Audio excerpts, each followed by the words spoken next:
अस्सलामुअलैकुम। Family cuisine में आप सबको खुशामदीद। आज हम बनाने जा रहे हैं बहुत ही मज़ेदार, चटपटी और मसालेदार बीफ कलेजी, जिसे हम ईद कुर्बान पर ख़ास तौर पर पहले दिन कुर्बानी के बाद बनाते हैं। तो वीडियो को पूरा ज़रूर देखिएगा। तो चलिए रेसिपी की तरफ चलते हैं। यहाँ मैंने बीफ कलेजी ले ली है और इसके थोड़े बड़े साइज़ के पीसेस कट कर लिए हैं। अब हम कढ़ाई में हाफ कप ऑयल डालेंगे और इसे गरम कर लेंगे। यहाँ मैंने कलेजी की क्वांटिटी आधा किलो ली है। यहाँ मैं 1 प्याली ब्राउन प्याज इस्तेमाल कर रही हूँ। इसे हम ऑयल में डाल देंगे और हल्का सा इसको फ्राई कर लेंगे।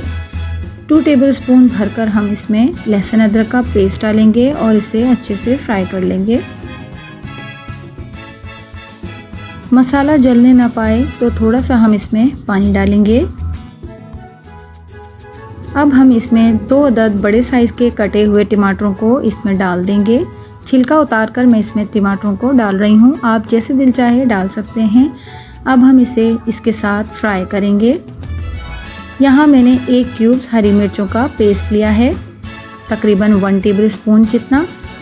यहाँ मैं 1 टेबलस्पून हल्दी का भी इस्तेमाल कर रही हूँ।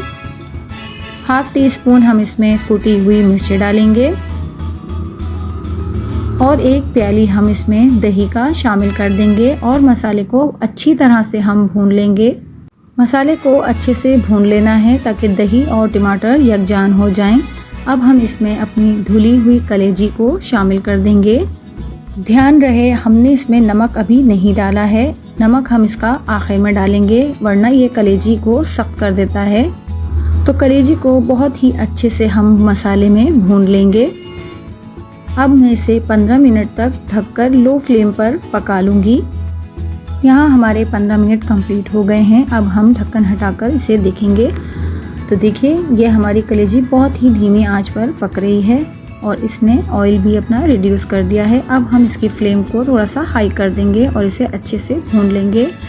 और जैसा कि मैंने कहा था कि हम लास्ट में नमक डालेंगे, तो अब हम इसमें नमक भी शामिल कर देंगे और इसे तमाम कलेजी में अच्छे से मिक्स कर लेंगे।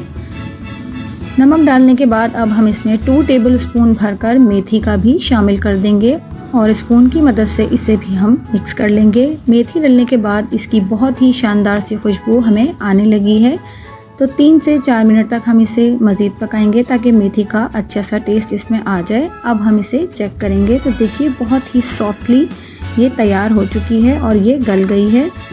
तो कलेजी को चेक करने के बाद सबसे लास्ट में हम 1/4 टीस्पून इसमें गरम मसाला शामिल करेंगे।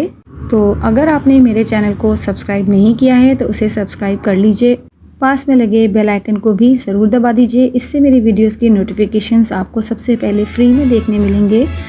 तो आप भी इस रेसिपी को ज़रूर ट्राई कीजिएगा और अपने फ्रेंड्स और फैमिलीज़ में इसे ज़रूर शेयर कीजिएगा और कमेंट्स के ज़रिए बताइएगा कि आपकी रेसिपी कैसी बनी। तो अगर आपको मेरी वीडियोस और मेरी रेसिपीज़ पसंद आती हैं तो मेरे चैनल को लाइक, शेयर एंड सब्सक्राइब कीजिए। मिलती हूँ किसी नई वीडियो, नई रेसिपी के साथ। अल्लाह हाफ़िज़।